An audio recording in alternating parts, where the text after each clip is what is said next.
The reason why he Sterling was petty. So now it's like... Skip Out the Mouth told a story on the Red Report where I guess you ran with a gun. You ain't never ran with a gun? For what? I got a gun.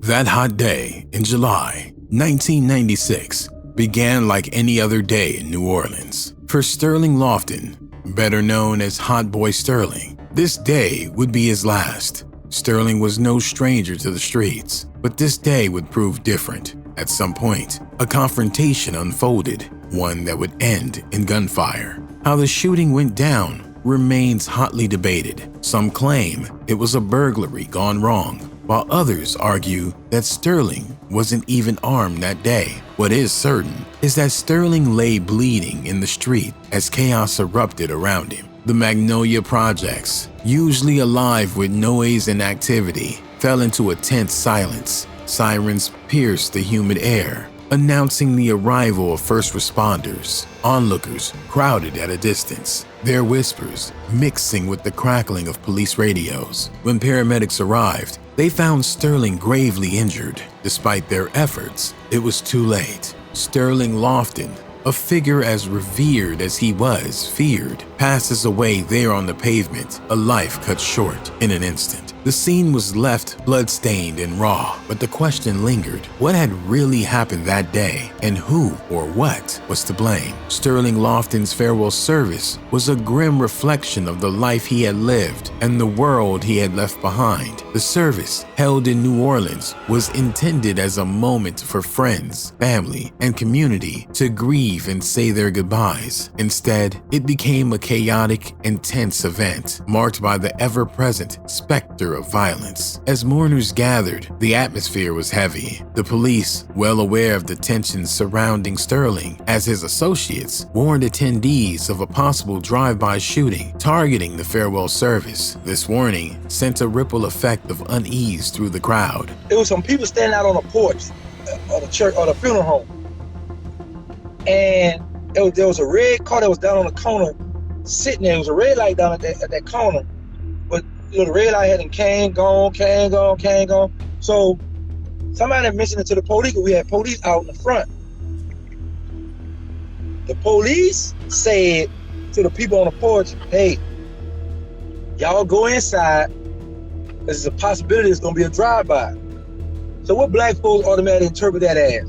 Drive-by, everybody, and man, pandemonium. People broke out running, knocked his grandma down. Among those in attendance was Mosquito, one of Sterling's closest allies and a member of the original Hot Boys. When the police issued their warning, chaos erupted. Fearing for his life, Mosquito reportedly ran from the service, armed and ready to defend himself. By my dog, laid in the coffin, hugged him, and a few of my guys pulled out their pistols, stood in front of me, protected me and Sterling, and Mosquito ran out the funeral with his gun through the back door, went around and ran into the police. That's how he caught that gun case. In 94, we all started hanging together, but we knew each other from, like, me and Mosquito, we kind of grew up together. Hot Boy Sterling grew up in the Magnolia Projects of New Orleans. From an early age, he made a name for himself as a bold and ambitious figure. Sterling earned a reputation for his fearless attitude, becoming a neighborhood superstar with a citywide reputation for slanging iron and living the life that came with it. Sterling's influence stretched beyond the Magnolia Projects. His business dealings often took him to the downtown 4th Ward, Iberville projects, known as the Ville. These connections expanded his reach, but also brought risk, drawing him into a world where power and survival were always at odds. Sterling was feared by many and respected by more. He had a reputation for robbing and shooting when necessary, and his presence often commanded attention. One early encounter was with Terrence "Gangsta" Williams, who would later become one of his closest allies. Their first meeting was far from friendly. After a failed burglary attempt left one of Terrence's friends shooting a would-be thief, word spread that Sterling was looking for them.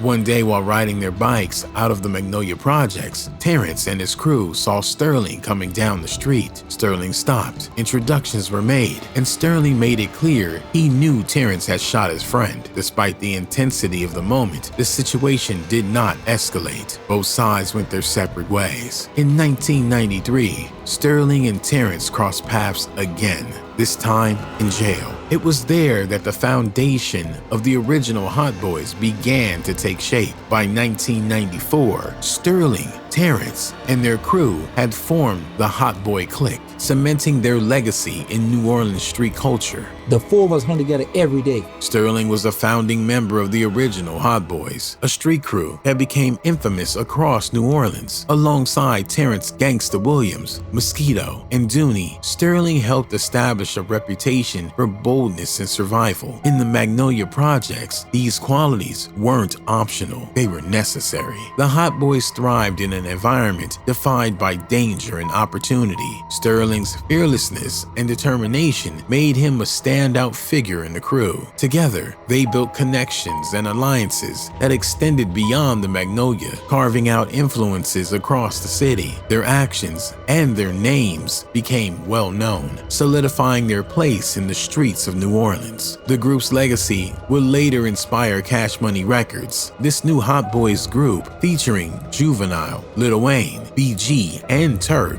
carried the name into the mainstream, connecting the original crew's reputation to the rise of hip-hop culture. So what really happened that day in July? According to Ripper, the man that shot Sterling, it began with a burglary. He was a nobody. I'm talking about, we literally slept on him. He was no. If you ask anybody out the mail who he was, they're gonna say, I mean, he was a cool dude to get money, whatever. Ripper claimed Sterling robbed him in the projects, a moment that would set off a series of escalating confrontations. Sterling robbed him when Sterling first come home, because we first come home, all of us come home in '93, and we was on some bull. We was driving crazy doing this. What really ticked him off is when Sterling kicked him in his butt. So now you got a person who's been robbed, and so it's like an ultimate disrespect. After the burglary, Ripper recounted another tense encounter at Club Detour, a popular spot where many came to unwind. Sterling and his crew from the Magnolia Projects showed up, and the atmosphere shifted immediately. Ripper described the tension in the air, saying you could feel it as soon as they walked in. When their eyes met, Ripper said he confronted Sterling, demanding accountability for the burglary. Their exchange was heated. The crowd around them buzzed with anticipation as the situation escalated. Sterling asked, "You want to do something?" Ripper responded simply, "Yes, what's up?" Both men handed their guns to their friends and squared off in a fight. Ripper claims he won, but the fight didn't resolve anything. As the crowd dispersed, Ripper said Sterling looked him in the eye and delivered a chilling warning. "Remember what you did, because next time I see you, you know what it is." The aftermath of that night pushed the conflict to new heights. Ripper recalled receiving calls from people in the streets who were well aware of Sterling's reputation and the danger he posed. "I got guys coming to me like, you gotta be careful, this is serious," he said. Word spread about the brewing conflict, and Ripper began to understand the gravity of his situation. According to Ripper, the warnings weren't empty. He described people from other projects bringing him guns and ammunition, urging him to prepare for the worst. "When I started seeing the steppers from other projects come to my project to get me ammunition," Ripper said, "I knew it was real." Skip, Ripper, he switches his name up. This is what they did. Now you gotta give them their props. They sat back, they watched me tell stories for a long time, months. Peeped out the stories and then took what I said and then made their own story. Ripper's account of the fateful day he shot Sterling Lofton is one of tension, fear, and survival. According to him, the confrontation began the moment he crossed paths with Sterling. Ripper claims that Sterling didn't hesitate. He pulled a handgun on sight, escalating the conflict to a life-threatening situation. Faced with Sterling's drawn weapon, Ripper acted quickly. He described the moment in vivid detail. As he tells it, he fell to the ground, reaching for his own gun. In a split second, Ripper said he fired, striking Sterling. Ripper didn't stop there. He stood up, gun in hand, and ensured Sterling was lifeless before the danger could escalate further. He also told a story on Red Report that Sterling up and shot at him first. He hit the ground. He hit Sterling in the side of skin, something to that effect, whatever he got. Bro, so when Sterling was killed, where was the gun when the police got there? And if somebody go get the autopsy report, you'll see Sterling got hit all in the back of his head. The aftermath of the shooting was chaotic. Ripper claims that Terrence Gangsta Williams, who was with Sterling at the time and also armed, chose not to retaliate. Instead, Ripper alleges Gangsta fled the scene and ran to the police station. Why? I mean, let's make common sense is free as just use it. Why would I take a gun on me, take out running, and run to the police station with a gun? I'm asking to go to jail. It's really like, cause you know this gun got bodies on it or whatever. In Ripper's words, it was a fight for survival. He viewed Sterling as an imminent threat, and his actions were driven by the belief that it was either hit or be hit. But his account, like many details of the case, has been met with skepticism and conflicting stories. Him and I were in we had went downtown. We had went to go on Canal Street to Foot Locker, and we had went to Ivoryville Project to holler at one of the guys he knew. And as we stand up talking, this guy walk up, start coming up the street, putting a handkerchief around his face. And this girl was like, y'all better run, that boy got a gun. So me and Sterling look at each other, and I just took off running, and he ran behind me the same way I went, and I heard the shots. Terrence Gangsta Williams, Sterling Lofton's close friend and fellow hot boy, has his own version of events, one that casts doubt on Ripper's account. And then he gave a wild story that he was in the Magnolia shooting dice, and Sterling come behind him and bear hugged him and went in his pocket, took his money. That Saturday, he said that Saturday, then that Sunday was the game fight at the Detour with the Melf and the Magnolia. Then that Tuesday he killed Sterling. You know, he broke his story down, right? Only problem with that, and a lot of people ain't questioning this, was how can a man come behind you and bear hug you, grab you, right, and then go in your pocket? So, I mean, you too, if I come behind you and grab you, once I release one hand and go in your pocket, what you gonna do? To Gangsta, the story Ripper tells doesn't add up. But the problem too, another problem where he messed up at, when he said, I hear Sterling say, oh, that goes kid right there when he was down in the Ivory the day he killed Sterling. He said Sterling up the gun and started adding out at him. He fell. Sterling came for the kill, and he shot Sterling. I ran with a gun and took off. Bro, everybody know how I once were. When I was in the streets, I was in the streets. Sterling got you down to kill, I'm joining in because this is my brother. We about to work. Gangsta claims that Ripper identified Sterling as the man who robbed him. He actively sought them out. He intended on escalating the situation. According to Gangsta, Ripper was not simply reacting to danger, but hunting them. It wasn't like he just ran into us, Gangsta recalls. He was looking for us. This paints a different picture, one of calculated intentions rather than self-defense. Because he was a dude that was like selling little rocks. Sterling had robbed him. Sterling when we first come on, I'll tell you about, he robbed him and kicked him in his butt, and he felt like that was the ultimate disrespect. All right, you robbed me one thing, then you gonna put your foot off in my butt, you know? So he caught us slipping. Because I had a habit, I had a colostomy bag, and my colostomy bag would blow up. And I had a habit of letting my bag blow up, and then you would think I got a gun on me, but I didn't have a gun. So I used to underestimate a lot of people. I really just thought that we were the gangsters, the killers, known as a bunch of all over our city. Gangsta also questions the legitimacy of the burglary story itself. He points out a key inconsistency: Ripper's size. At 6'1", Ripper was a large man, and Gangsta finds it implausible that Sterling alone could have overpowered him in such a way. He's a big guy, Gangsta says. It would have taken more than one person to pull that off. This challenges Ripper's claim of being robbed by Sterling without backup. This story he made about coming in a Magnolia, shooting dice, and Sterling, this is the story he said Sterling come behind him and grabbed him and go in his pocket and took his money, right? this guy Ripper like 6'1", 6'2", he's 6 feet tall, right? Right.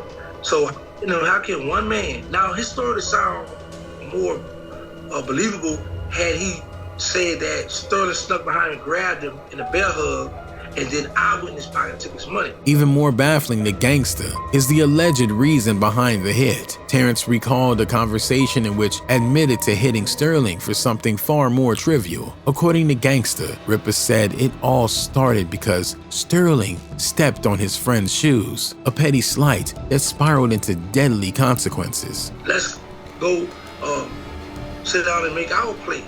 But we got to change the story because the reason why he killed Sterling was petty. So now it's like, I can't go there and tell you the man got killed about this. So here's the thing. Right after he killed Sterling, like I said, we didn't know where it come. We thought it was in the Ivyville downtown, right? So one day I'm in the car, bro. I'm going around this neighborhood, and I hit the block. I'm coming up Clara Street, around Phillip and Clara. There was this known drug set. I turned left on Phillip. Then I turned left on Willow. As I'm getting ready to turn left on First, I see some of my homies coming up the sidewalk with guns in their hand and stuff. But then it's a guy in a red truck behind me, like, you get ready to turn the corner, how you can look back behind you and see what's going on. Yeah. So he's still facing this way. He's still facing straight. I am turned to turn the corner so I can look back and talk. So I was like, well, who are you? He's like, yo, I'm Skip out the milk. I'm the one that did that to a boy. So I was like, you the one killed my dog. I said, what that was behind? He said, man, he got into one of my homeboys at the detour, stepped on his shoe, and I said, bro, you killed my homie behind something petty like that? The animosity between Terrence Gangsta Williams and Ripper didn't end with Sterling Lofton's passing. In fact, Gangsta admitted he once tried to take matters into his own hands, plotting to hold Ripper as hostage as an act of retaliation. So we hook up a time to meet up. But at this time, my people coming to the thing, I'm like, y'all chill out, because I don't want y'all to shoot at this dude. He pull off and get away. I need to make sure he's comfortable so I can close his coffin. Gangsta recounts arranging a meeting with Ripper, proposing a neutral location to discuss their differences. Initially, Ripper suggested meeting in the French Quarter, near his territory. To Gangsta, this was too risky. That's downtown, close to the projects where Sterling was hit. He explains, I wasn't about to meet him in his territory, where they might have something lined up. Instead, Gangsta suggested they meet at Piccadilly's restaurant, a location he felt would level the playing field. Ripper agreed, but Gangsta had no intention of showing up himself. Instead, he hired 2 strongmen to attend the meeting in his place, with orders to hold Ripper hostage. I said, let's meet at Piccadilly's. Now, he agreed, right? I go to the project, I hired these 2 big strong brothers that used to smoke crack. They naturally big, they're like 6'4" big. I said, look, I need y'all to come into this restaurant. When y'all see me walk up to this dude, shake his head, y'all come behind and grab him, handcuff him, and throw him in the car for him. It was like, all right, cool. The plan was set. The wheels were in motion. However, before the plan could be carried out, Ripper was arrested. He had told me the story that Sterling stepped on his best friend's foot at the club, and I was like, you killed my dog about that? In a twist that added another layer of complexity to the story, Terrence Gangsta Williams claims to have played a role in helping Ripper, the man who hit Sterling Lofton, get out of jail early. According to Gangsta, Ripper served only 5 years for the hit, a reduced sentence made possible with Gangsta's assistance. So this guy, Ripper, is he the actual shooter? Yes.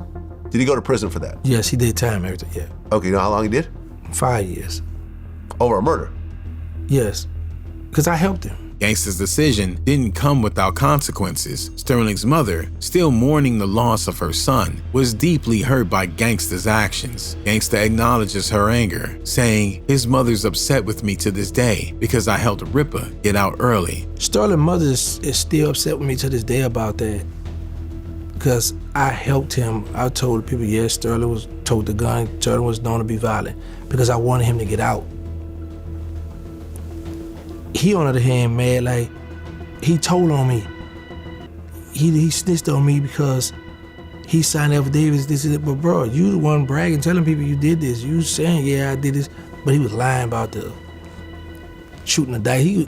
Ain't too many people gonna come in the Magnolia and shoot no dice. But he later gave more context to his decision. Terrence Gangsta Williams' decision to help Ripper, the man who hit Sterling Lofton, get out of jail early was not as straightforward as it seemed. While Gangsta acknowledges that his actions angered Sterling's mother, the reason behind his choice reveals a deeper, more dangerous motive. Right. His lawyer or the private investigator come to my prison and say that he's trying to give my client the death penalty. The government is going to call you because your phone was tapped and y'all on the phone fussing with him about killing one of your best friends. Will you help him out?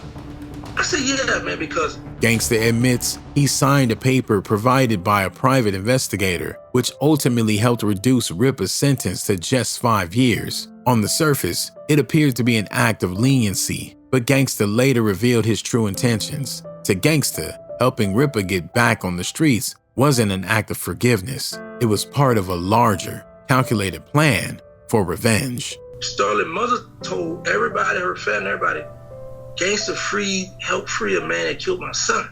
So Sterling's mother mad with me about this, right? But she don't understand the game. Like, man, listen, we want this man on the street so we can do him like he did. Rest in peace, Hot Boy Sterling.